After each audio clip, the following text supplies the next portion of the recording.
actually here on a Saturday night. Like I'm getting back into the groove of it. Sorry, I was caught off guard. I was trying to turn on my mouse and then it came on. Hope you guys are all doing well. Thank you for being here tonight at this kind of last minute Saturday night thing, but I am so proud of myself for being back on a Saturday night. Hope everything's good, guys. Nothing special on the agenda to talk about tonight. I just like, all right, we talked about Antarctica earlier in the week, so I'm like, let's just hang out and chat tonight. So let's see who's in the chat. Oh my gosh, I see Sheila Mallon. How are you? I was just thinking about you not too long ago. So let me go down the list. So Hex Force, good evening to you too, Hex Force. Awesome to see you in here tonight. And Russ, thank you, Russ, for being here. Are we the deer in the headlights, or can we save humanity from the AI Frankenstein? Let me tell you, you know what? I feel like everybody's blind to it. The AI, first of all, you know what?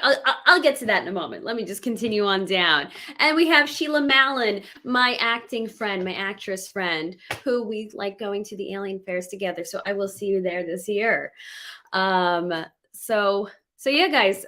So AI. So initially, when the whole AI thing came out, the chat bot, what is it, GPT? I was like, okay, it's not groundbreaking, whatever. It's just a thing. It's not Skynet. It's more of like a and now, sorry, I'm in my head because I'm like, Sheila, did I pronounce your last name all right? But yeah, so I was like, all right. It's to me, when I saw the chat bot, it's like it's not legit AI. It's just programmed to respond in a certain way and to go search things out from the internet and then, kind of find its way, find whatever it wants, put it together in a nice way, and then spit it out back to you. Not legit AI. But then as time is going on, you start seeing that the chatbot has certain biases in it. It has said odd things about, like, about dark sided things, let's just say, which I thought was interesting. Thought it was very odd. But it's like, all right, well, maybe just the programmers are messing with people and they wanted to respond in certain ways. And then I heard people start saying, like this, people are like, oh, it's demonic. Then I'm like, okay, I'm always a little wary, even though I am I am Christian, and I have that worldview. I'm like, I'm not into calling everything demonic. But then I started wondering, when you talk about demons and the way they function, they say demons are, they wander the earth looking for arid grounds. They're looking for somewhere to occupy.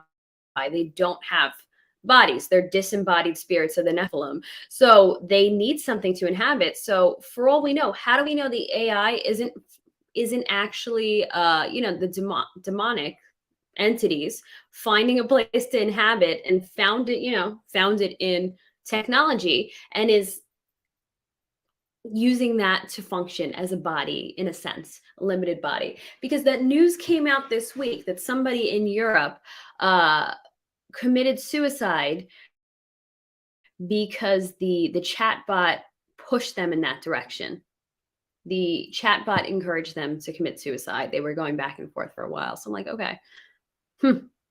So I chose to stay away from this thing because I was just not into it initially. I thought it was intriguing, but as time goes on, I'm like, I want nothing to do with this thing. I'm starting to really think there's a spiritual factor in it. But let me hop back to the chat.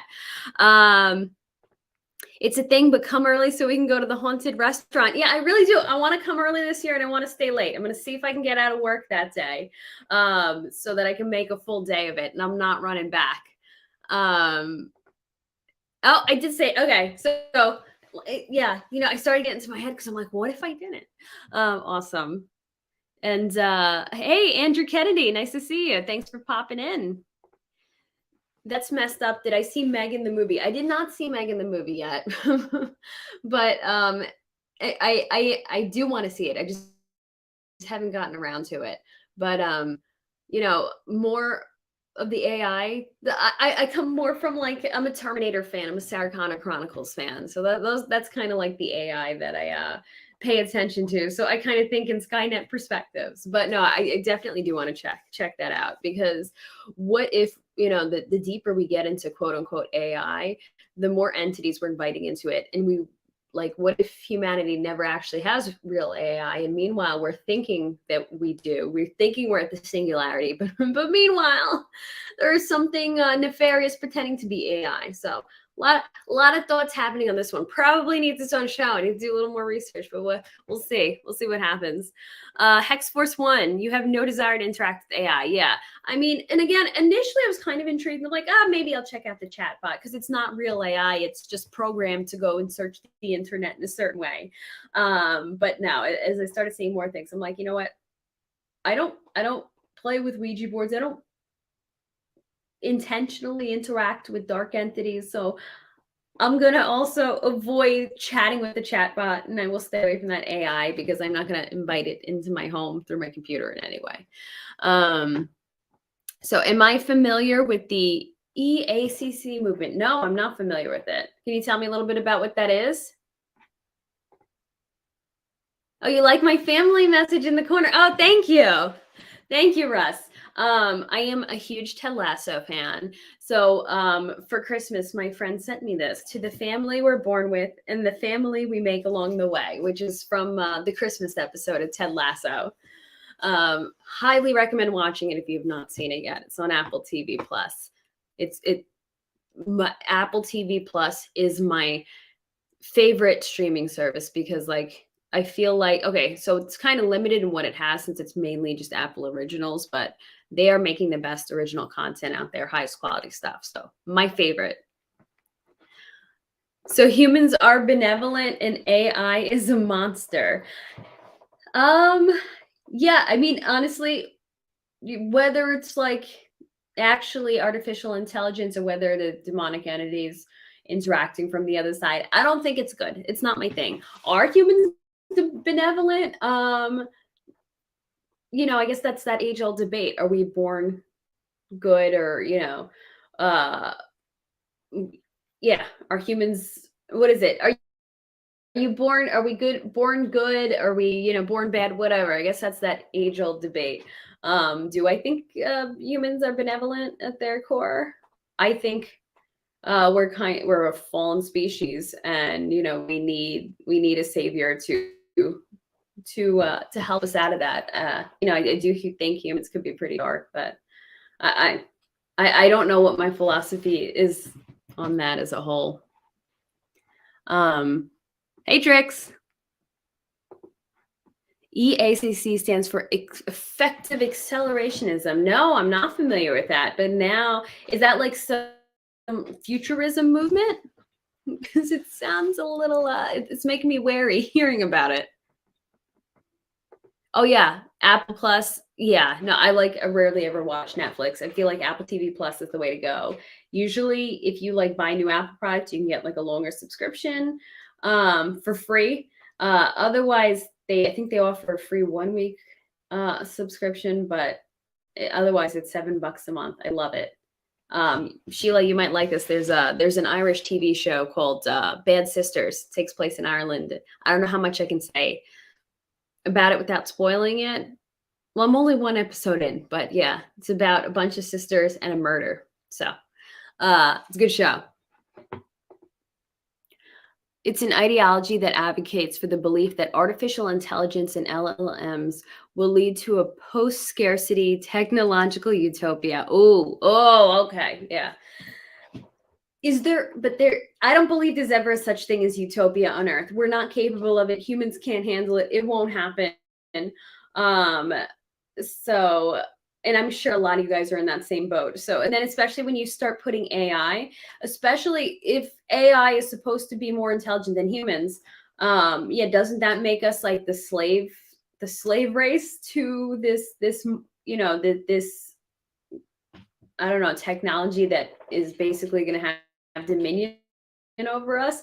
Like, do we expect this technology to be benevolent? I know, there's that whole Asimov's principles or laws of robotics that these things can't hurt humans, but I'm like, it's just people like to quote that, and I'm like, that's a made-up law from a science fiction book. It doesn't mean anything. But And like I was saying before, I think AI is a more dark-sided thing. I don't think AI is ever like truly possible in the way we imagine it to be. But my other thoughts on AI, it kind of reminds me of like CERN, how, you know, there's that thing that people talk about that supposedly there's scientists there that are like, we are communicating with something in another dimension and we don't know what it is. Oh, gee, you don't know what it is. Oh, lovely. So I feel like that's along the same lines. Hey, Crypto BD. When I'm looking, I'm like, why does my lighting feel so harsh? Okay. It's because I didn't put makeup on. Sorry. I'm like looking at myself. I'm like, I look oddly pale. I'll embrace the pale. When I see smart people warn about AI, I think about Oppenheimer say, I have become death. Ooh, yeah, yeah. I feel that. Hey, Clintrons. Hope you're having a good afternoon. Whether someone is good or bad at heart, their folly will still hurt you unpredictably and indiscriminately. Oh yeah. So like, what do they say? Isn't there a saying, the road to hell is paved with good intentions? Right? And that kind of along the same lines. Oh, thank you, Sheila. Is this your first time watching? I appreciate you being here. Yeah, I think Sheila might be the first person here to show up who I know in real life, because I usually, it's funny, I keep my online life separate than my real life. So like most people don't know that I do this. So I'm like, oh, I'm excited. I'm like, an IRL friend is in here. Oh, hey, Lit. Sorry, I'm trying to click things and it's moving. Chat is hopping. So yeah, okay, sorry, I'm missing my hellos, but yeah, thanks guys for popping in here tonight. I wasn't sure because I like just announced it 15 minutes before. Yeah, best community in general. We really are the best crypto community that leads into this other stuff. I love our side quest. I'm gonna be cheesy and say our side quest, the other things we're into, that we all connect on this. I know I say it at the same time, but crypto community at heart, but like we're into everything else. So thanks for being here, guys. All the big brains are popping in tonight. I know. I'm like, oh shoot, this is all of us who are like on the same page. All right. Oh, thank you. That's nice to say. But that's why I keep side-eyeing myself. So thank you. I appreciate that.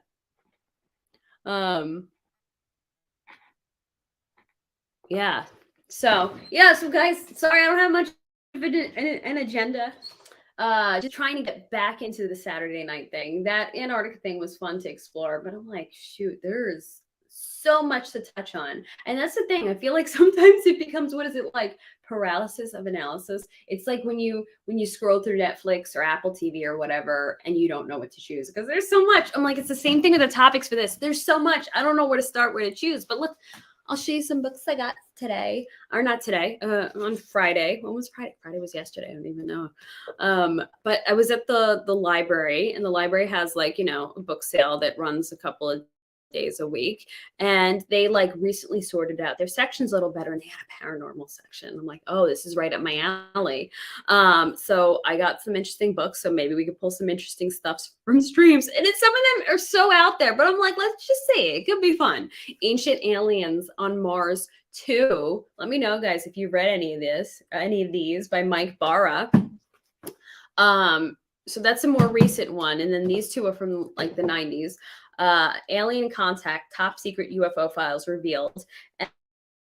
And this is Timothy Good, who wrote Above Top Secret, which I've heard of Above Top Secret. So I'm like, okay, that should be intriguing.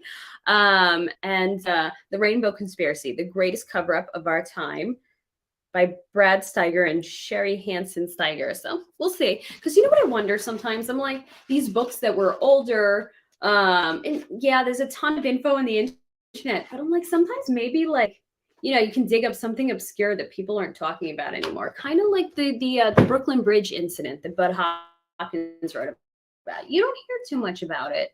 But there it is, sitting in a book from the early 90s about that 1989 incident, which supposedly some people say was debunked, but I don't know what to make of it yet. I'm still digging into it. Oh, thank you, Russ. Very nice of you. Now I feel like I was fishing for compliments. No, I was actually just startled for a moment. And I wanted you to know why there was a side eye going on here. Let's see. Hi, Strangeness is a Hex expansion pack, basically. Yeah, and that Hex is pumping. I know it pulled back a little, but it's still looking good. I am excited.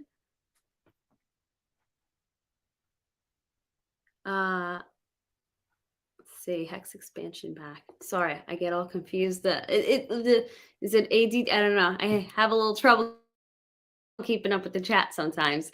You told me, but tonight I got a YouTube alert and I was so happy. It's like having you in the room and you're grateful. Oh, thank you. I'm so glad.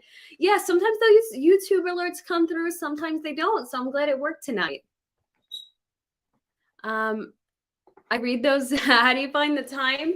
Well, I mean, I don't always get to read the things I want. I buy them with good intention. It doesn't always happen. I'm finding right now I'm doing really well with Audible. So if I'm driving to a job, I just pop it in and I put it on like 1.5 speed. Been able to knock out a lot of books this way. And I guess the thing is, yeah, how do you find the time? I know, because sometimes I feel the same way. It's like Penny, our teacher, says, use the empty spaces in your life. And I've heard people refer to that in reading. So they say the best way to kind of accomplish it, even when you don't have enough time, is you just find the empty spaces. You only have like 15 minutes to sit down, fill it up with 15 minutes of a book. So, and again, I do like the Audible, and you can kind of do Audible bookmarks, but for things like this, I'm like, it's so weird and obscure. So it's like, what could possibly be in here? So I grabbed them for $1 each. And then I get to, you get to take your notes and like put your little Post-it flags and everything. So I'm like, I am excited to do that.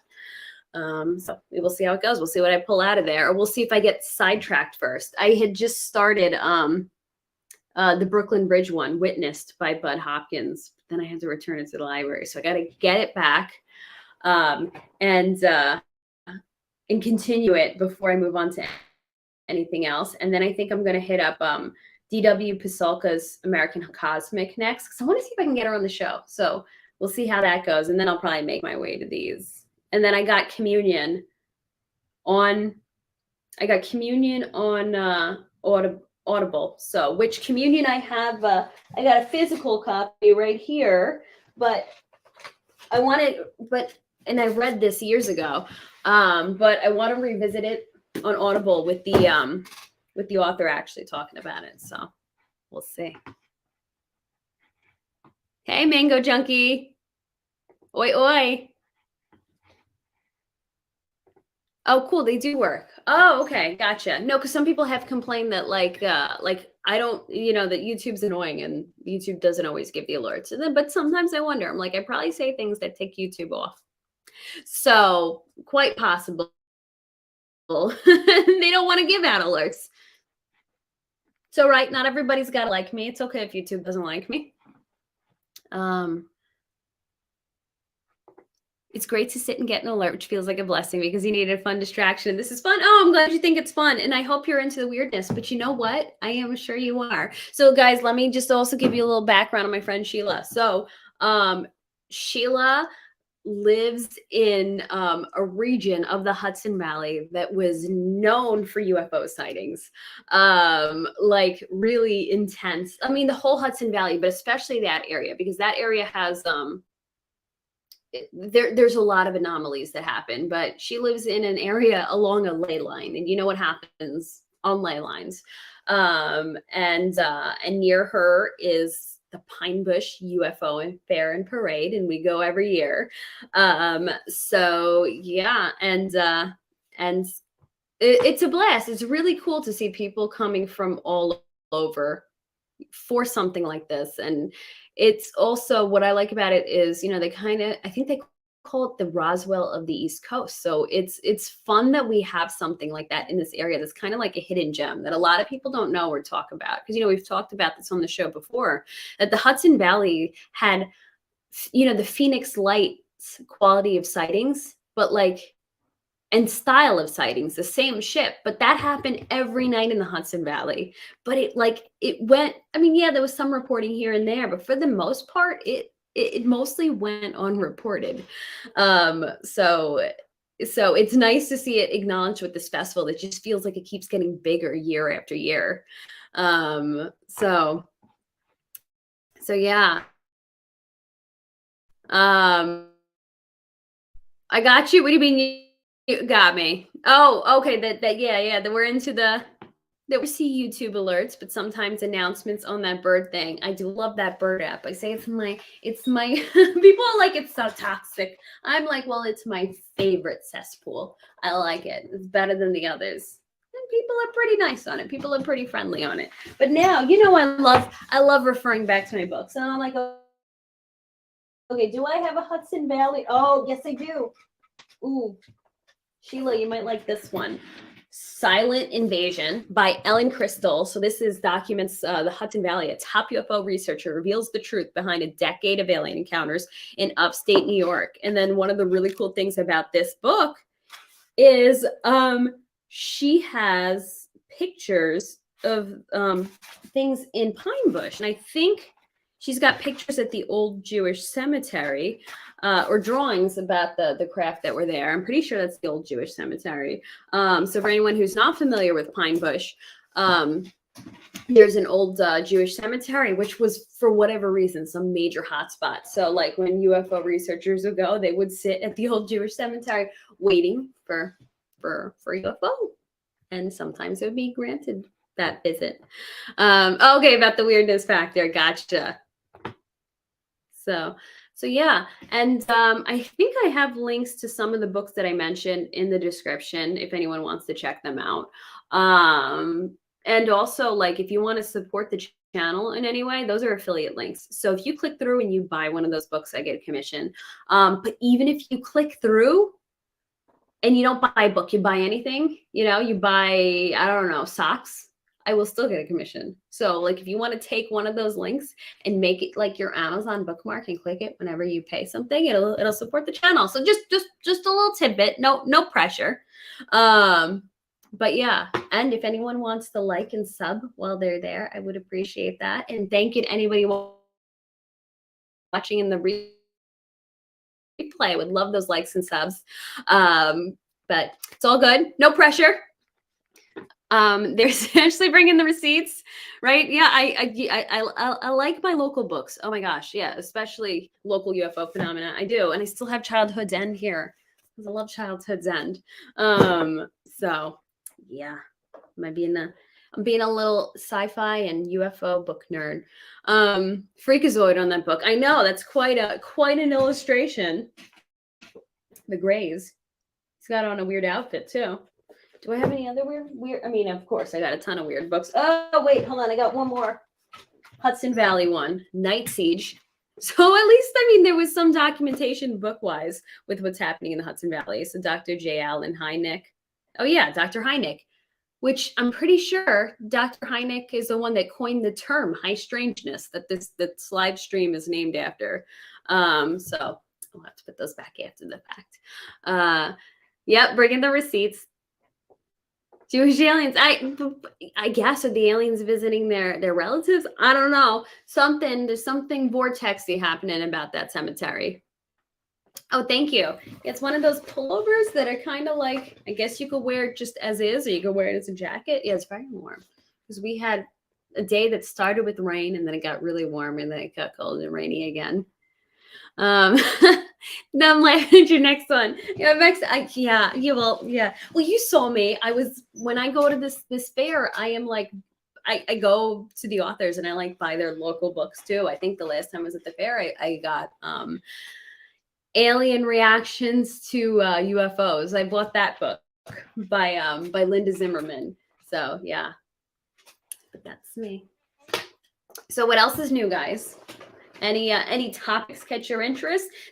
They stopped shooting down quote unquote UFOs lately. Yeah, UFOs. Remember when I told my opinion on TikTok how nasty people got about that. I'm like, those aren't UFOs. That's a distraction. Yeah. So you just always look at the distractions. What else was going on at the same time? Same thing with this Trump arrest. I'm like, oh, the timing's interesting. What else is going on that they could distract you from? If this Trump or indictment, if this indictment doesn't work out, look for the next UFO being shot down.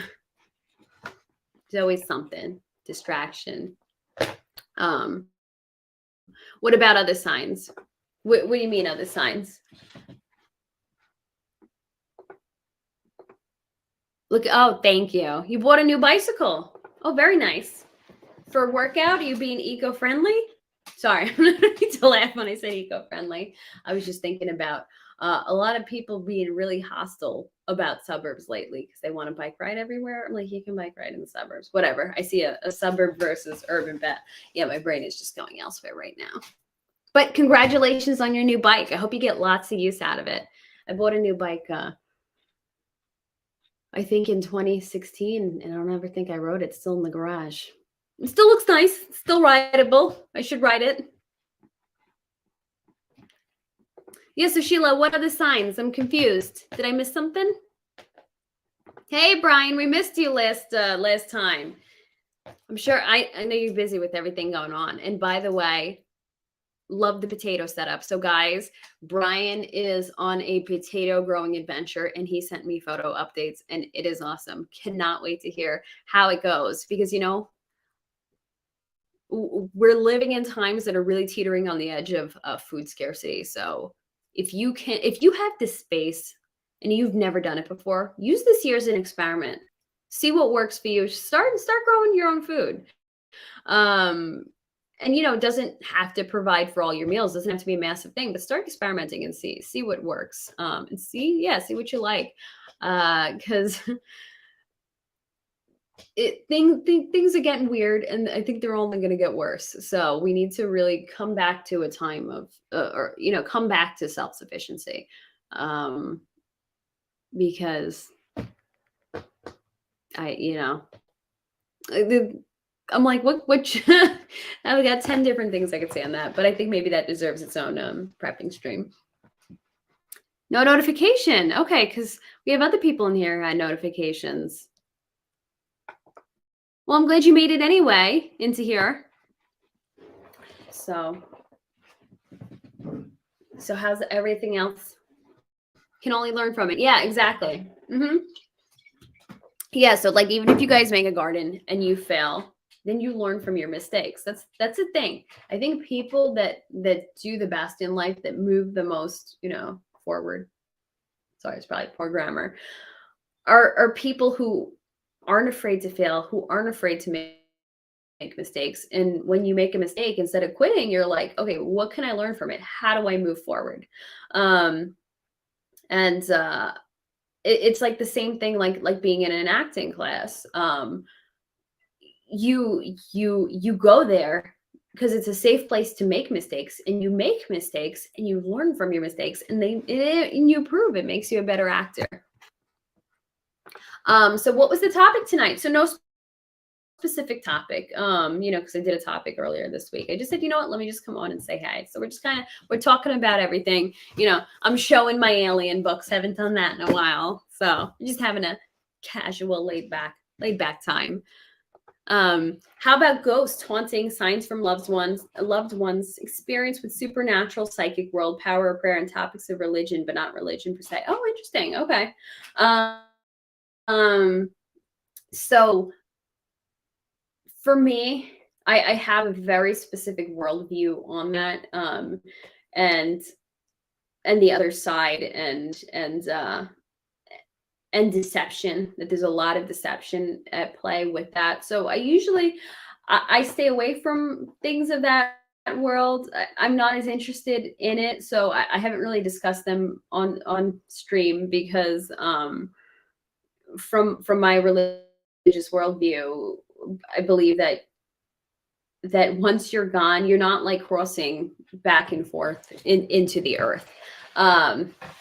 So, and there's a few perspectives on that. It's like, okay, well, are you because some people believe that once you die, you go straight to heaven. If you're Christian, you know, or wherever else you go. Some people believe that that you're basically just dead and asleep until you get taken up to heaven in the second coming. I don't know which perspective I you know, I stand on, but in terms of ghost, I don't, you know, believe that the dead are coming back as ghosts. I believe that's deception from the demonic, because the Bible talks about staying away from what is it called? Is it necromancy? Where you communicate with the dead. The Bible tells you not to communicate with the dead. So that's why, you know, I kind of, and because like most of those communications that do happen are demonic forces trying to influence you by pretending to be your family members. That's why I stay away from it. And then because of that, I don't really have as much of an interest with it, because I don't know.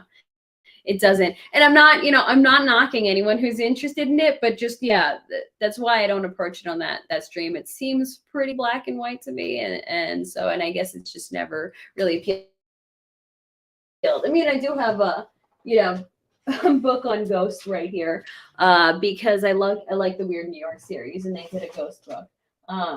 But yeah, you know, I also tend to believe they're in a better place. So I'm like, yeah, they don't want to communicate with us here on Earth and whatever's going on. Stay sheltered and away from that. I just hope I don't break a leg trying to. How are you gonna break a leg trying to grow potatoes? Because you're gonna trip with them. Okay. Well, but you know, I wish you good luck. Break a leg. Sorry, I'm being silly. I think penguins in Antarctica might be okay with warmer weather. No. I did. Are they okay with the warmer weather? I was okay. Sorry, I was trying to figure out a crack to make about that, but I couldn't. I'm drawing a blank. Yeah, then it'll be tropical. It's tropical. Well, Antarctica might have been warm before it slid down there. But let me not start a controversy by saying the Earth is round. Even though, you know, you guys all know I believe that. Oh, you're just here for the like? Well, thank you for that, like, Toxic Hex Sog. I always appreciate that. Back to your cage. Okay, you have a good one. Ciao. Ciao, ciao. Have you ever felt that any deceased family members had influence over events? I recently lost my dad, and I feel him. Oh, Sheila, I'm so sorry about your dad. And I don't want, you know, I don't want to make you sad with my beliefs. Just for me, I don't feel like they have influence over events. But what I have with deceased family members is like my grandfather, who passed away in 2016. My brain like lives in this place where I always feel like I just saw him.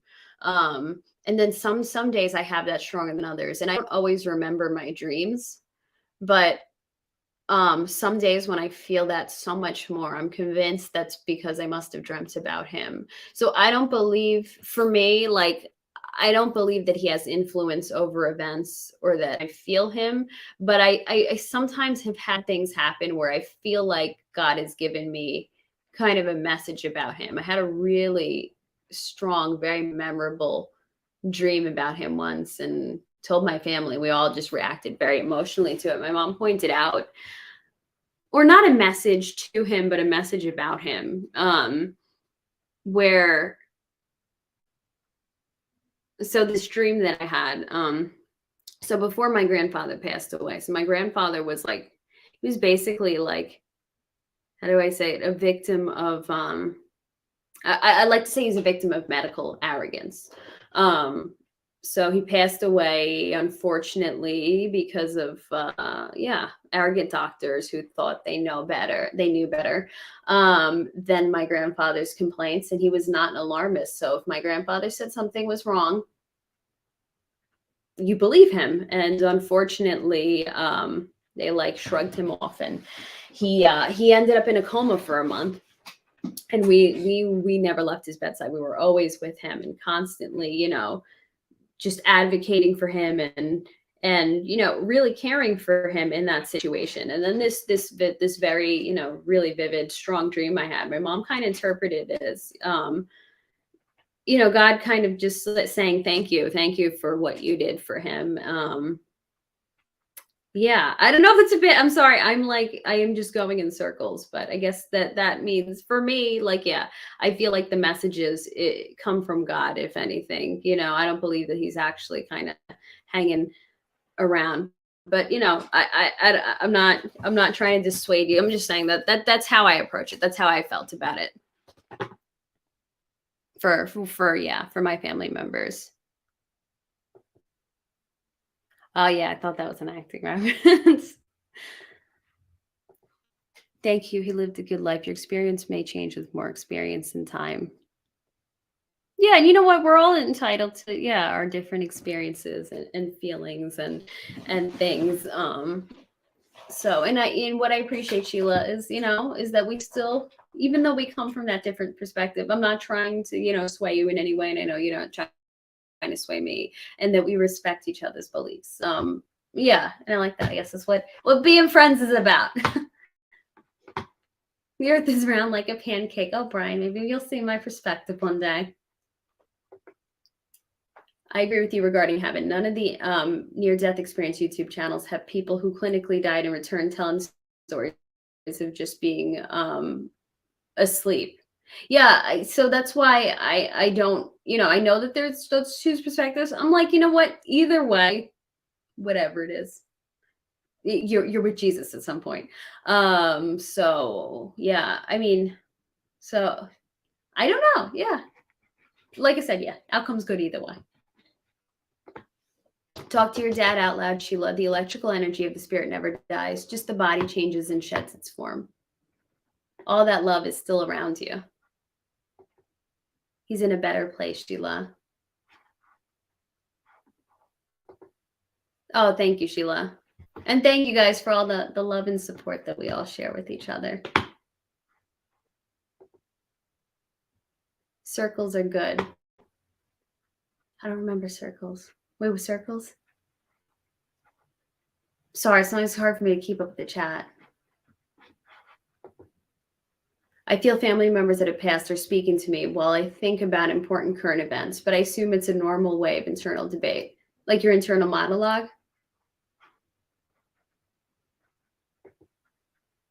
I've learned the heaviest, most amazing lessons from people who have passed. Hard to explain, but definitely true for me. The circles are good. As an actress, oh, I see what you mean. They're going in the circles. Gotcha. I believe our late relatives' energy patterns live with us after they're gone. Hex love, this is absolutely beautiful, and I agree. Yeah, no, I enjoy that we all kind of can come together and share those different perspectives, you know. And again, I wasn't trying to, you know, I'm not trying to do anything hurtful. I'm just showing, yeah, saying for me, like when I get those feelings, I kind of, yeah, I just interpret it differently. But I like the feeling. I like the feeling of feeling like I just always saw him, like that it doesn't feel like it's been 7 years for me. I like that feeling of, I feel like I just saw him yesterday. Hey, Christian. Oh, I cannot type as an actress. Speak of your emotional life. You spoke about how you're talking. Oh, God. Yeah. Okay. Yeah, sorry. It took me a little while to figure out. See, because also the thing is, you know, I talk for a while and then I go back and check the chat. And by the time I check the chat, I can't remember what I just talked about.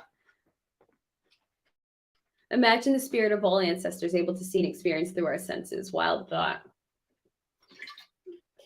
Kind of sounds Chinese, the way they, right? Isn't that the way they approach ancestors? So, yeah, interesting conversations. But yeah, that's pretty much why I'm cracking you up. I'm glad I can crack you up. Yeah. Oh, and by the way, yeah, just because I'm like, when you drink out of a clear glass bottle, I'm like, does this give a certain impression? Just, I always like to show I am drinking water. I mean, I know you can never know what's in a bottle of water, but no, this is definitely water. I don't drink. So, So yeah. So, but thanks for being here, guys. Even though this is just kind of random, I'm trying to, force myself to get back into a mode and a schedule. I don't know. It's just like, and I know a lot of people have said this lately, that life just feels completely like, I don't know. I'm just exhausted and non-functional all the time. I feel completely wiped and drained. And so many of my friends have said the same thing. I'm like, okay, it's not just me. Maybe it's the time of the year, the change of seasons, whatever it is. But it's been so hard for me because, like, usually night is when I'm free to stream, but I come home and I am so exhausted, like I can't function. So I'm like, okay, but I really want to stream. How do I get back into this? Um, but yeah, so slowly but surely, baby steps. Thanks guys for sticking with me. So you don't drink either. Cool. Yeah. It never was my thing. I never got into it. And then plus, like, on top of that, being, I don't know, into the kind of holistic side of life, I'm careful with what I put in my body, except for those Zevias that I like. So yeah, so like drinking just never really jived with me. I passed on a turtle fudge chocolate brownie today, bummer, but go ahead. Oh shoot, that sounds good. I was bad today. I had an ice cream sundae. I did, yeah, I did. So freaking good. One of my clients became a friend of mine, and she, so I was helping her with something, and I had to go over her house to do that, and she's like, I'm gonna make us ice cream sundaes. I'm like, I can't say no to that. So yeah, thank you for the support out there. I can't read or type that well, but I hear Ashley, and I know my dad is in a better place. I can feel his love around me. Yeah, I think I think he's in a better place. That's one of the positive things, that Earth isn't always the nicest place. So I find that comfort in knowing that my relatives don't have to be here for, like, the turmoil that's happening, and especially as we go in a bad direction, unfortunately, in this country and in the whole earth. It's on one hand that it's sad that they're not here, and on the other hand, I'm like, well, it's kind of a comfort that they don't have to see everything that's coming, and have to face a lot of this turmoil that's on our way. So yeah, and for anybody, I think a lot of you guys know my perspective, but she listens, you're new to the chat. Yeah, because I'm kind of I don't want to say black pilled, but I do definitely think we're headed in a really bad direction in the country, in this world. But it doesn't scare me. It's all good. We're gonna make the best of it. I'm here for it. But just that reality of accepting and knowing, but being prepared. Oh, clients, what do I do? I kind of, okay, yeah, I probably need to make some clarification, because clients could sound like I'm into some seedy work. I am not into any type of seedy work. But just for now, because of the type of work that I do, and for my safety, because I do have people online that like to make problems for me. I know you guys are awesome. I'm not saying right now what I do, but I'm trying. I want to change jobs, so when I do, then I'll let you guys know what I was up to.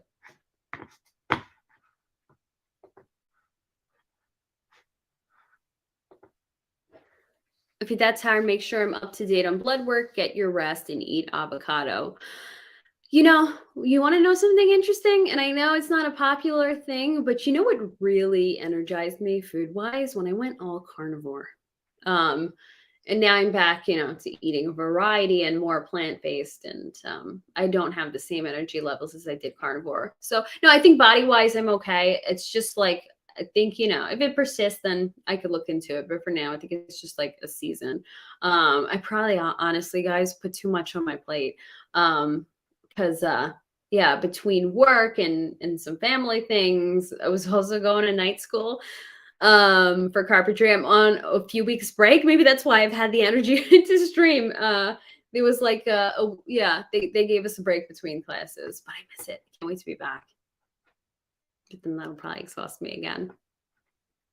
Yeah, and I think us being here and talking about things and being open and being aware, I think it does make the world a better place. You know, the fact that we're connecting in such a hostile world where everybody seems to hate each other now. Russ nailed it. Still discovering new things about DNA every year. 98% chunk. Yeah, right. Wouldn't be surprised if there were some discoveries that link it all in the future. Oh, yeah. I mean, nothing, I don't think anything is accidental, especially in terms of how we're made. Everything is there for a purpose. Even like these organs that we didn't think had a purpose.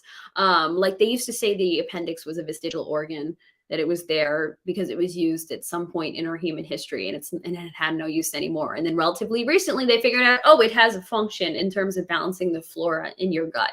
So it's true. Yes, time goes on, we realize more and more about the body and how beautiful and interconnected it is. So I'm sure at some point, yeah, we will start to realize more and more about DNA. And you know, I think as the transhumanism agenda starts mm, coming into play a little more, I think that also kind of reveals things about the DNA and how it works. Vitamin B, I know, I need to up my B. Last time I took a lot of B, I took one that I think made me a little anxious because apparently I think it's B6 if you get too much of it. Learned the hard way to kind of avoid a B, but I got a B back on it. But you know what? When I was carnivore, I think I got a lot of my Bs through what I was eating. I know, man. I cannot wait for those pulse games. And you know, I know we need to be responsible and not cash out too soon, you know, to let it do its thing. But you know, it's not like I'm planning on living extreme, like you know, all those Instagram crypto bros. Yeah, I just want that freedom, and that's what I can't wait for. But I was on you know, the crypto ladies stream. What was, I forget. It was Black Hexagon stream, and sorry, I had trouble remembering because I just met her. And one of the things that I was talking about on there was yeah, you know, we're pretty confident in our investment, and we, you know, we feel like it'll do good things, but I think it's so important to just keep moving forward as if it won't happen. You know, to live our lives the way. So I kind of just like, I know it's there, and I have that hope that good things will come out of it, you know, that I do hope good things will come out of it, but I kind of am planning and living my life as if I don't own that asset, and you know, just in case. Or just so I'm not disappointed. I don't know. I don't know about carnivore, but can't deny the nutrient density of meat. Yeah, you know, it's controversial, um, especially now with the mRNA in the meat. You know, we don't know what the health effects of that will be, but so I'm kind of, yeah, getting away from meat too, because it was just a temporary thing. I just wanted to see. But I know people who have had like some issues in their body, and were able to resolve a lot of their issues through just going carnivore for a while, because a lot of things are nutrient based, a lot of issues. So I think my take is like, some people like do that constantly through they'll spend years on carnivore. I would never do that. I like using it for a span of time to kind of reset it or correct something, and then going back to something else. The world is only hostile. Oh yeah, those powers that be, man. Look at that. They're trying to reset the world. WEF. Oh, economies of war machines. The military industrial complex. Yeah, I'm thinking about X-Files. That's where my mind goes. Works for me. If you can and your work will allow, don't use an alarm clock. I haven't used one in many years. Your internal clock will adjust and energy levels will go up when it does. Yeah, I love the idea of letting your body work on a natural clock. For the most part, it will. I thankfully, for the most part, I don't have to use an alarm clock, but yeah, the days that I do, it's pretty miserable. Like tomorrow, like Sundays, I have to be up early and out the door on a job, and yeah, and it's miserable waking up to that alarm clock. Ooh, what car under 100K would I buy and why? Honestly, you want to know what I would buy? I like weird cars. So right now, I have my eyes on, I want a four-wheel drive Pontiac Aztec. And no, I have not seen Breaking Bad, but ever since I was a kid, I just like that car. So I would love to take one of those and just like restore it and make it something really cool.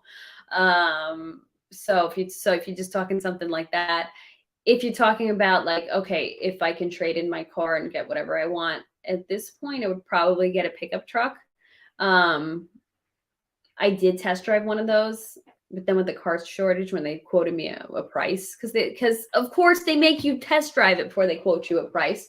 They're like, no, we'll give you a good deal. Yeah, no, absolutely not. That was not a deal. I'm not doubling my car payment, so I bought my car out. So yeah, so it would just be like, I don't know. I do like GMC, so would it be a GMC pickup truck? But I know Dodge is better, so I don't know. So those are kind of it. So yeah, so I have my eyes on a Pontiac Aztec, and I'm like, not to sound pathetic, but I'm like, it's some point when I got the extra 5 grand, because they're about like 5 grand right now. But I keep finding, not that I can get one at the moment, but I sometimes look, but I keep finding four-wheel drive Aztecs. I'm like, why are people buying Pontiac Aztecs? I'm sorry, not four-wheel drive. I keep finding front-wheel drive Aztecs. And I'm like, who would buy an SUV? I don't understand without four-wheel drive, but maybe one of these days I'll find my four-wheel drive Aztec. I am vitamin D deficient due to Irish-induced terminal paleness, which leads to SPF 3000. Oh man, I love the sun vitamin D. That's my favorite vitamin D. I am sorry that you can't enjoy that. Okay, the thing is, I understand it's because you're fair skinned, but have you ever heard where people are talking about seed oils? If you cut out seed oils, people are finding that they burn less. Now you see, I'm very fair, but I'm still able to get in the sun without burning, and I do get tan. So it could be mixed from my dad's Scots Irish fairness, but yet my mom's Mediterraneanness maybe allows me not to burn. So I always thought it was that combination, but then I'm like, I rarely eat seed oils. So I'm like, am I not burning because there's no seed oils in my system? So something to consider. I would cut out some seed oils and then see if you can tolerate the sun a little better. Kaylin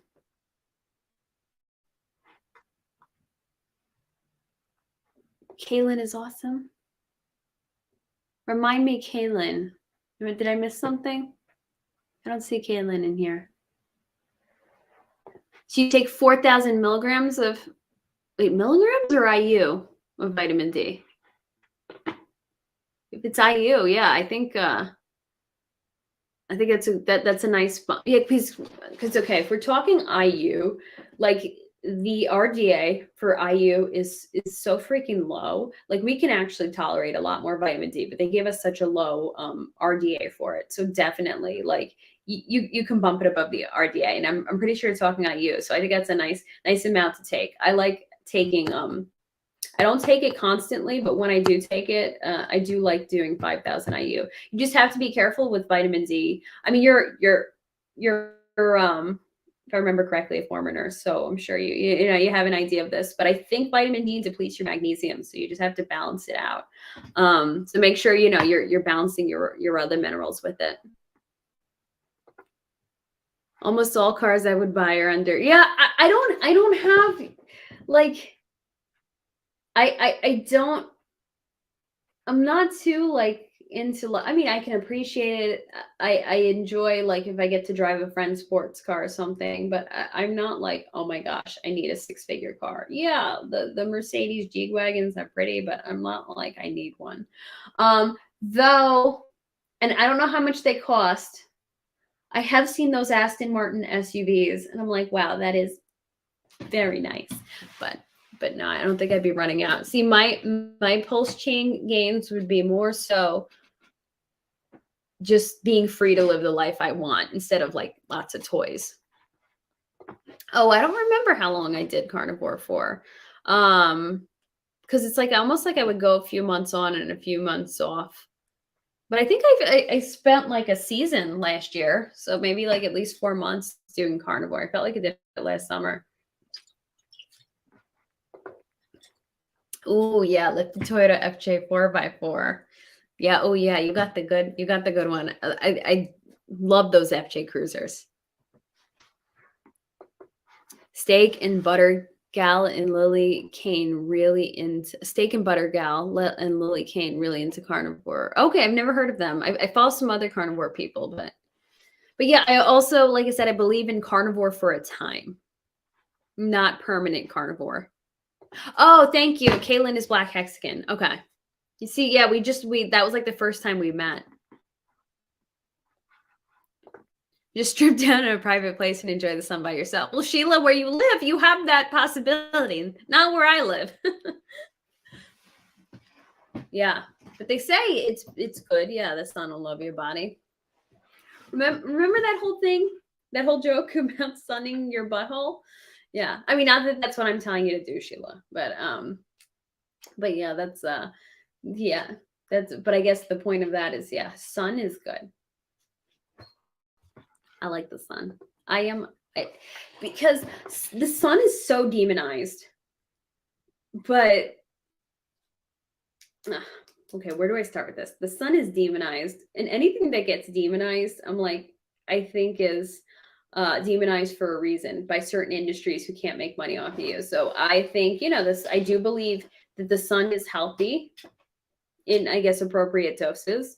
Like it raises the vitamin D, which raises your immune system in your body. But I think there's a lot of other health benefits come out of the sun, and that's why they try to discourage people out of it. Not okay. I understand if you're fair and you burn and you can't be in it. That's one thing. But like everybody else, like if the whatever whoever's doing the recommendations, the FDA, I don't know, that everybody, even if you could tolerate it, shouldn't be in the sun that long. I'm like, okay, yes, I'll wear a hat to cover my face, but I will get all of that. Ooh, and I love that. I love that feeling that you get from it. I think it's from the infrared radiation, because I get the same feeling when I stand in front of something that generates near infrared, I have a red light therapy box that also generates near infrared, and I love that feeling. So I love that feeling of being in the sun and getting that NIR. Agreed. Kaylin rocks. I thought so before she picked me as the winner of a room on the upcoming Hexagon cruise. Oh, congratulations. That's a really nice prize to win. Yeah, so like I'm not always familiar with all the other Hex streamers. So it's really cool to get into a chat with them and get to meet more of them and just see how, welcoming and cool people are, especially to get to meet the other women in the community. Why did I say sun your butthole? It was just something that was going around the internet where people were like saying that it, like, I don't know if it helps your third eye or it does something to your body. I don't know if it had any truth to it. I am not planning on attempting that. But I know for men, they do say that sun exposure on the testicles raise testosterone. So a lot of men will do that. So that makes sense. But I don't understand the anus sun thing. Yeah.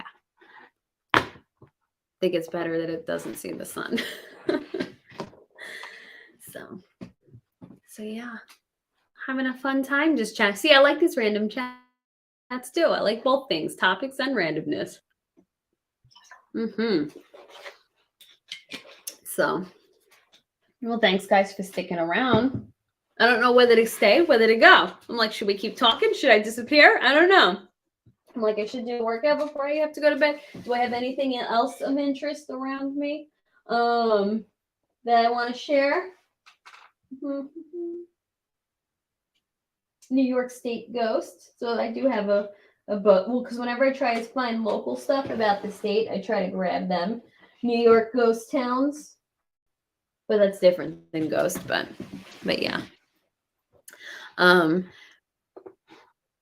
Yeah, well, it's biological functions, body parts, right? So yeah, it's not being weird. It's just reality. It's anatomy and physiology. Bad News Bears had a classic line about, where the sun doesn't shine. Is this the original Bad News Bears? I've never seen that, but I think I know. I think I know what the saying is.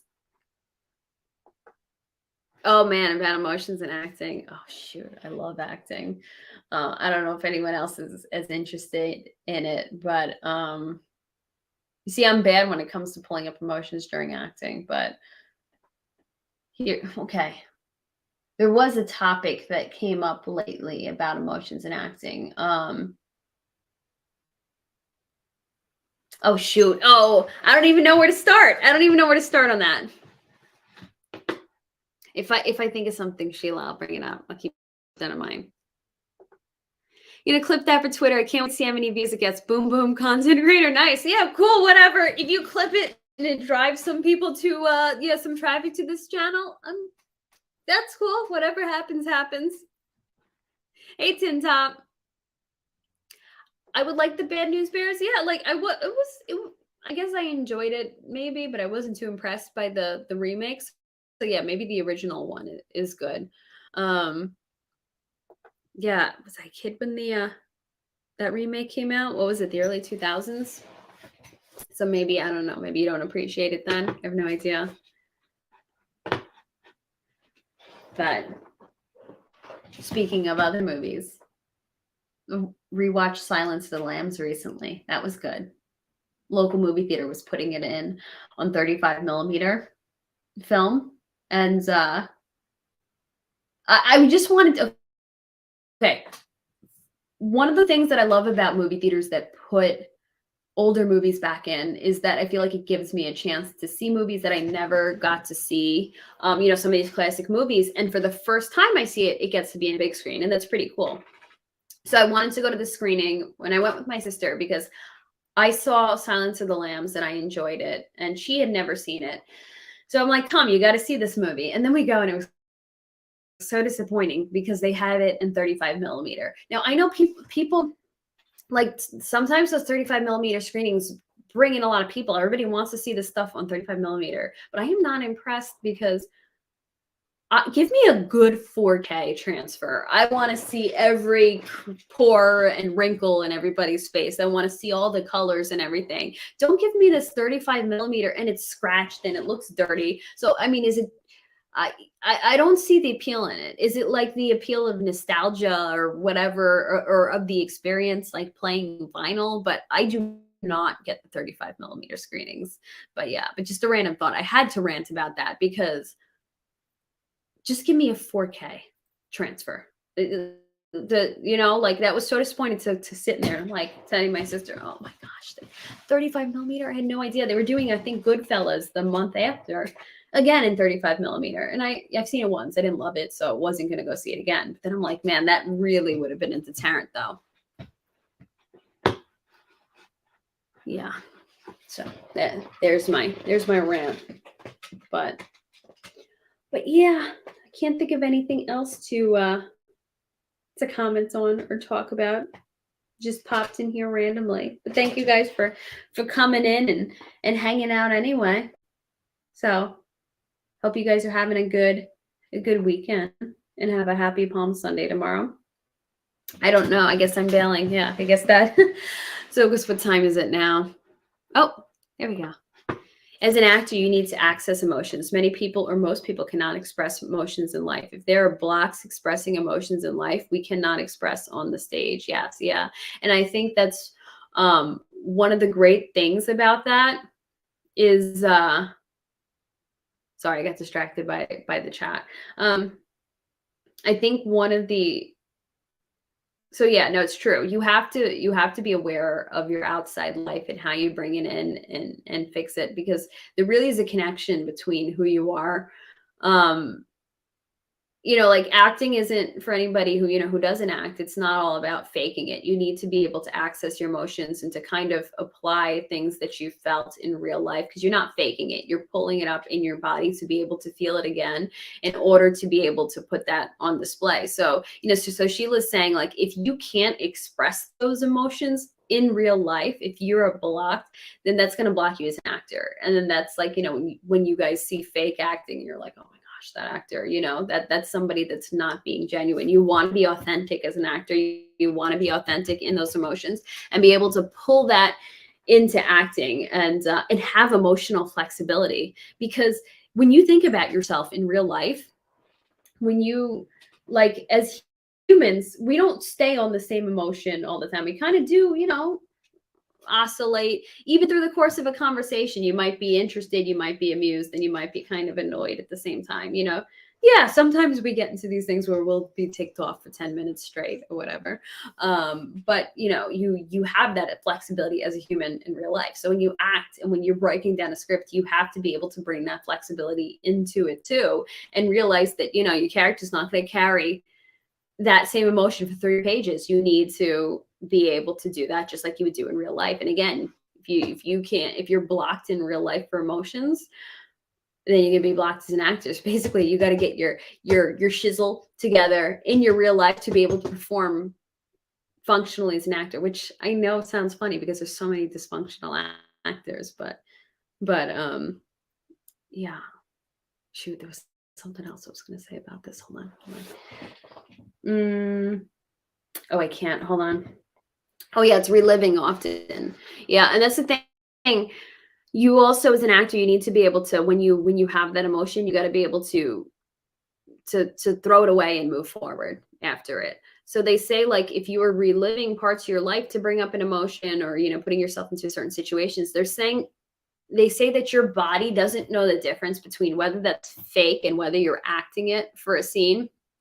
Not fake, but whether that, like, hey, let's say you bring up an emotion, and it's an emotion from a bad situation that happened, and you're reliving it while you're in the scene. Your body doesn't know the difference, so you're stressing out your body because you're bringing this back to your body. So your body doesn't know that you're acting in a scene. It thinks you're back in that situation. So there are a lot of aspects that you have to be careful with. You need to be able to then shake it off and move forward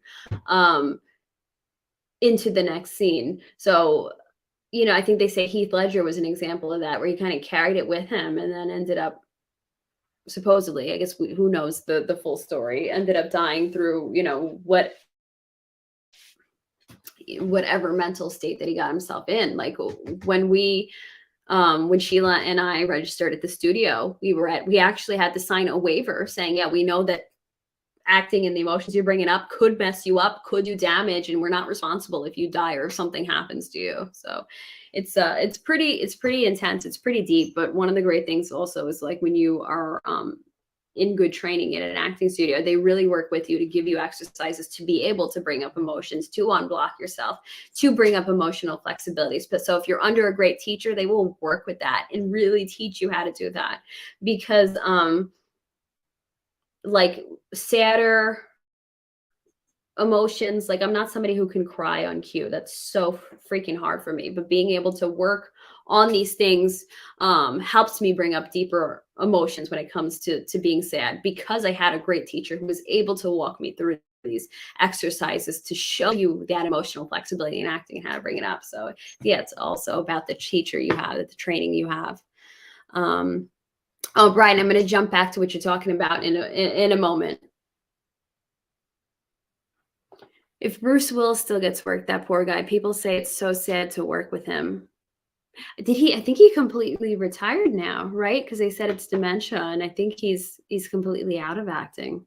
That is sad. Yeah. What should I call my crypto ticker symbol for Maximus Dow's name claim? Any 4 letters, a word, etc.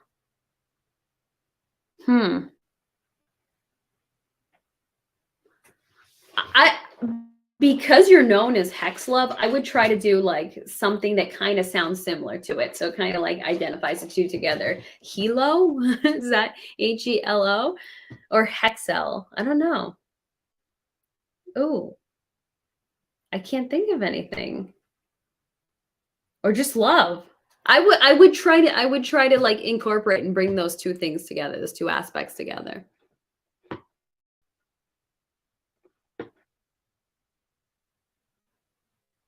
So I don't know. Oh, so what do you think, Sheila? Did I hit on it in the right ways? But isn't that deep? But I'm sure you had to sign that disclaimer, right? They didn't drop that disclaimer. Isn't that wild that we have to sign a waiver to train?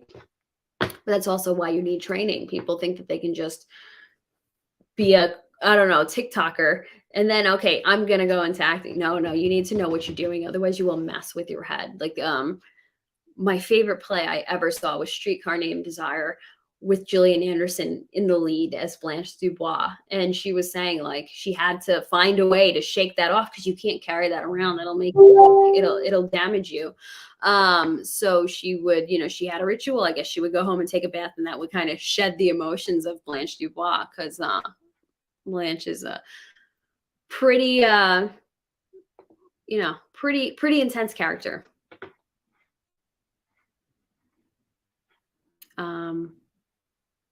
Girl, OMG. Uh-oh, why? Did I do something over the top? Did I say something crazy, Sheila? Or what? Oh, the streetcar? Oh, okay. Ben Foster. Oh my gosh, what a cast. So Gillian Anderson is Blanche Dubois. Oh man, we're gonna have to talk about this play when we see each other. Ben Foster was Stanley, and oh shoot. Stella was I always know her name, but all of a sudden now that I'm on the spot, I forgot. She played the Queen's sister in the first 2 seasons of The Crown. If you guys can remember who that was who played Stella. But oh, why did I forget her name? And I always know it. She was also in the Mission Impossible movies. So like really good cast. And I went back for a second time. I went back on closing night because I've never. Oh, and here's the kicker. This play was performed in the Round at St. Anne's Warehouse in Brooklyn. So I guess it was called like off Broadway. But honestly, I like that stuff better than Broadway. It was performed in the Round on this rectangular stage that was like representing the Kowalski's apartment, and it would spin. So they were constantly rotating, so you could see all aspects of this. And I was lucky enough to see this in the front row for both times. And it would spin according to Blanche's mental state. So if Blanche was like completely losing it and spiraling out, Vanessa Kirby, sorry. So Stella played Vanessa Kirby. And as Blanche was losing her mind, the thing would spin wild. It would go the opposite way. It would go. It was wild. So it was representative of her mental state, and it was supposed to take place in modern day. And they had this great soundtrack to go along with it. And I think that is why I love Chris Isaak's Wicked Game, because they played it during that play. Is there a 2-woman scene in the play? Oh yeah, there's a lot of fantastic Blanche and Stella scenes in it. Yeah, there is. I've done that monologue in class. I've done 2 monologues in there, from class, and one of them was a 2-woman scene. Oh my gosh, I love it. It's such a maybe I can get Sheila on here sometime and we can talk acting. No, we should. Yeah, you know what? I'm always game for to do a scene with somebody. So just not live over StreamYard. I don't like putting my work out there. But yeah, next time we meet up, we should do a scene. I just want to hop back to what Brian was saying. So Brian was saying, did you talk about? No, I did not talk about the shooting this week, and how the media is handling it. The other side wants to go in the offensive. Really, have they thought that through? Yeah, I've seen a lot of weird things about this. There's a lot of so the thing that throws me off is, I'm not one of these people who are running around saying all this stuff is fake, but there was a lot of occultic symbolism that happened with the timing and with the officers. So you look at this and you're like, okay, what dark forces are at play?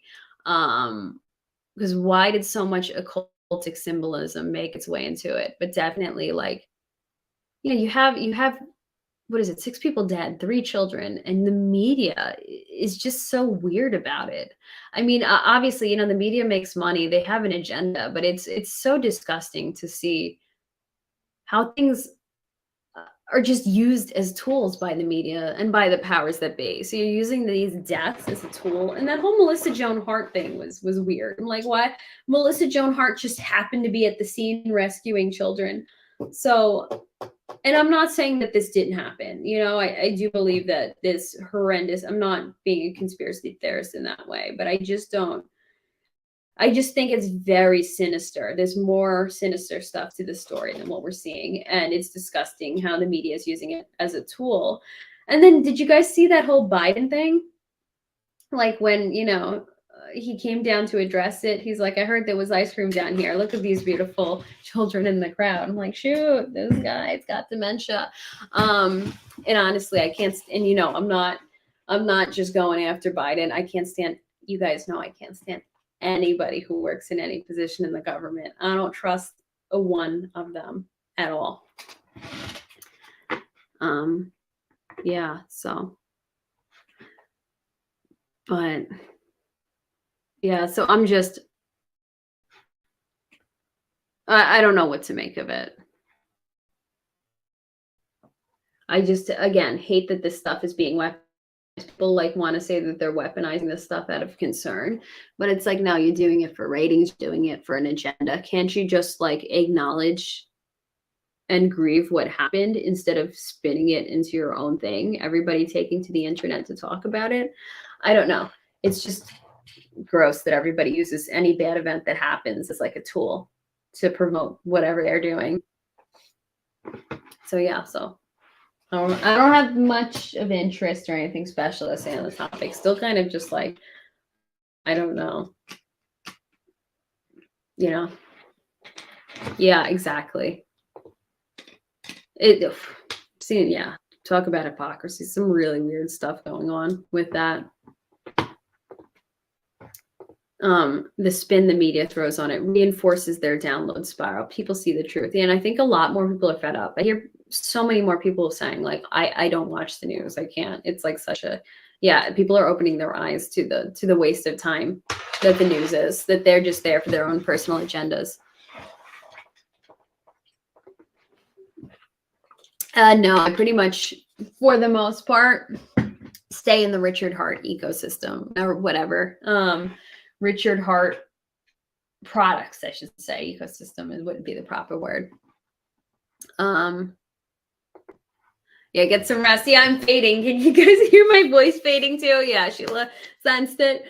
But yeah, it was good being on here with you guys tonight. I'm gonna go to bed and then go to work early, and then and then celebrate Palm Sunday. So have a good Palm Sunday and Holy Week, and I'll see you guys when I see you Saturday.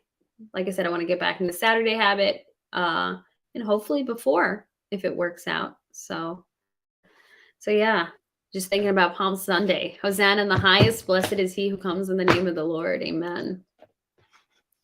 But you know me, I want to check the chat before I go.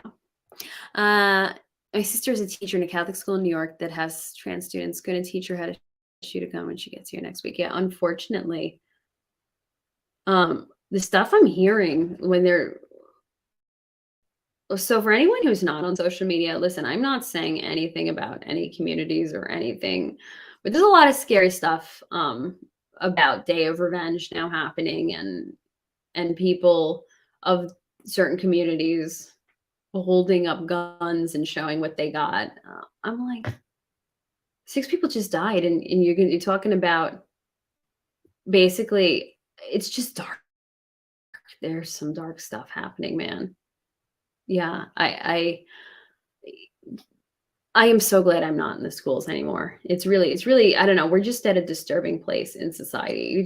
I don't know if people are just numb and evil and the days are dark, but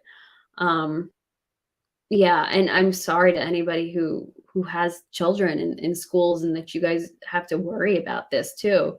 It's just that people's hearts, what did they say? People's hearts. Oh, there's a quote from the Bible about people's hearts. But yeah, people's hearts are, they're cold and hardened and dark. And unfortunately, we live in this society where people have to worry, and my heart, goes out to you guys that have to worry about this, who have loved ones going to school and working in the schools. And I guess, so. And people hate when people say thoughts and prayers, but that's my perspective. That's where I come from. We're like, you know what? We need to be on our knees praying for everybody and praying for this. Oh, love you too. Yeah, yeah. I'm bad at texting. I'm horrendous at texting. So if I don't text, if I forget to text you, reach out to me first. You still have my number, I'm sure, right? When the power of love overcomes the love of power, the world will know peace. When the power, hold on. I'm trying to process that. The power of love overcome. Oh yeah, yeah, definitely. We need a lot more love in this world. Yeah, so dark.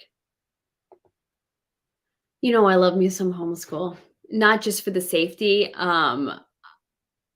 just for like just the good and the education, man. These kids that I meet from homeschool are so advanced. They're so advanced in their learning, but they're so advanced in their social skills. The homeschool kids that I meet, because I know there's a stigma, but they can play around and have fun with kids their own age and they interact well with that, but yet they have great interaction and people skills when it comes to adults too. And so many kids, I worked as a teacher in school. So many kids don't have people skills when it comes to interacting with adults. They can only interact their own age group and that's it. And you need the skills to interact with everybody. And that's something I'm very impressed with homeschooling. Okay.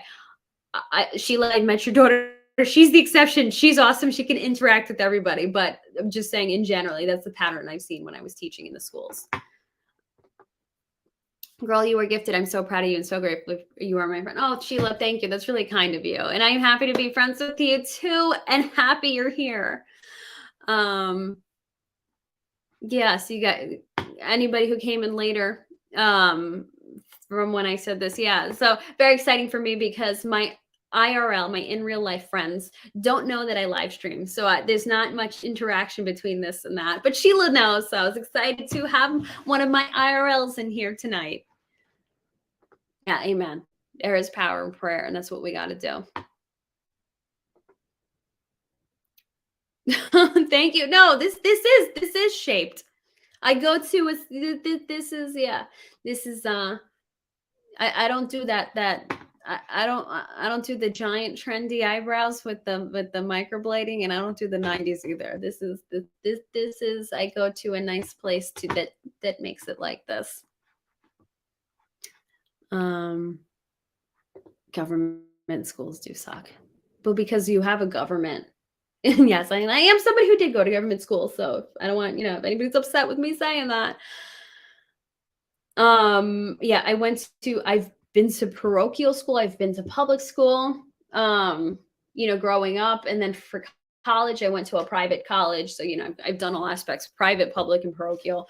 But as you start to realize that the government has never done anything good for people, they're never on our side, and they only care about themselves. So whenever they want to try to pretend to be benevolent, like, here, we're going to educate your children for free, of course, taxpayer dime, it makes me suspicious. So yeah, that's why I call public schools now. I call them government schools.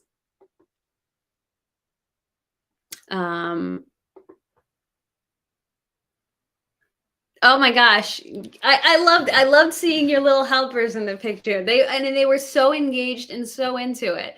Yeah, their mom's doing a good job with them. Always love those little homeschool victories. Like I said, we got to get rid of that stigma. Yeah, there are. Okay. I've heard it presented this way, and it was so accurate. People like to say homeschool kids are weird and that they're abnormal and this and that. I've rarely ever met that for homeschool, but I've met a lot of weird and antisocial public school kids.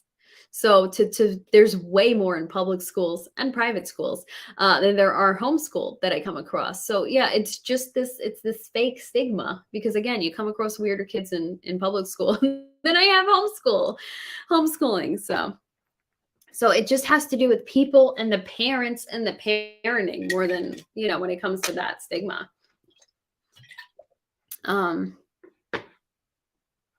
You, you love that you kept me alive for over 80 minutes. Yeah, I do got to bail now. But yeah, this is more in line with my typical 1.5 hour stream. So it's not too late.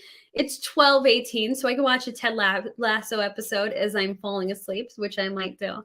So, all right, guys. Yeah, Sheila's fading too.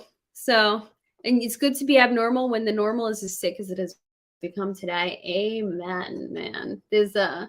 Oh, first of all, right? There's no such thing as normal, but uh, I like there's that meme that goes around that says, "Oh, your kids aren't going to be like everyone else if you homeschool them." And then the other person in the meme is like, "Exactly." So, and listen, no disrespect to anybody who has the kids anywhere else. You got to do what's right for your family. I just love homeschooling, and yes, and I went to public school too. So I did a little of everything. So. Oh, thank you for saying that, Sheila. I'm glad I could spice up your evening a bit. So we'll chat soon. Hopefully we can see each other soon. Let's meet up in Nyack. So yeah, exactly. It's better not to be like everyone else. Don't be like the crowd. All right, guys. So you all have a good, wonderful night. And hey, GTO. So you guys have a good one. Please like and subscribe if you're not already liked and subscribing. Like if you're not already liking and subscribing. Hey to everybody in the replay. Thanks for coming back and watching. And why does my accent feel kind of strong tonight? Does that happen as I fall asleep? Why do I have an accent? But no, Brian and I don't have accents. And neither does Sheila. Well, you guys do. No. So if you want to support the channel, I got affiliate links there. You don't have to buy what's in the affiliate link. If you can buy anything on Amazon, I know we do a lot of our shopping. It sends me a commission. Otherwise, I also have a wallet address if anyone wants to support the channel. And even if you don't, it's all good. Your presence is greatly appreciated. You guys have a wonderful night, and I will see you soon in a wonderful Holy Week. And Sheila, you got to get on that Ted Lasso, man. You want to talk good acting? That show is insane. The other Ashley from class and I, we are like discussing and dissecting Ted Lasso together because it's so good. Love to everyone in here. You guys are awesome, an awesome community. Oh, hey, human hex trafficker. Great to see you too. Oh, and thank you for that compliment. I appreciate it. Oh, and I'm glad to see you too. I missed you. It was not the same without you, Brian. So thanks for being here tonight. Hey, Pineapple Love. Oh, we got a little influx right at the end. Well, thank you guys for popping in at the end, and hope to see you all next time. What is the link? What do you mean, the affiliate links? I'll text you and I'll let you know how that works. But the links are in the description, and it's an affiliate link. So whatever you buy through it, whether you buy the thing I'm linking to, or if you buy cat litter, whatever, not saying about cats, it sends me a little commission. So, oh, thank you so much, Brian. I appreciate that donation. Thanks, Ash. Ciao, folks. All right, Brian. And Brian, you have an awesome week. I know you have a really amazing week headed your way. So I hope you have a good one, and I hope you're not too busy with all your preparations. Take care, Drix. Awesome seeing you. Oh, and I got Ted heads in here. That makes me so happy that you guys watch Ted Lasso. I am totally a Ted Lasso shill. Love you too. Mwah. Love you, Sheila, and love you everyone in here. Have a wonderful night. See you soon. Happy Palm Sunday. Bye, guys.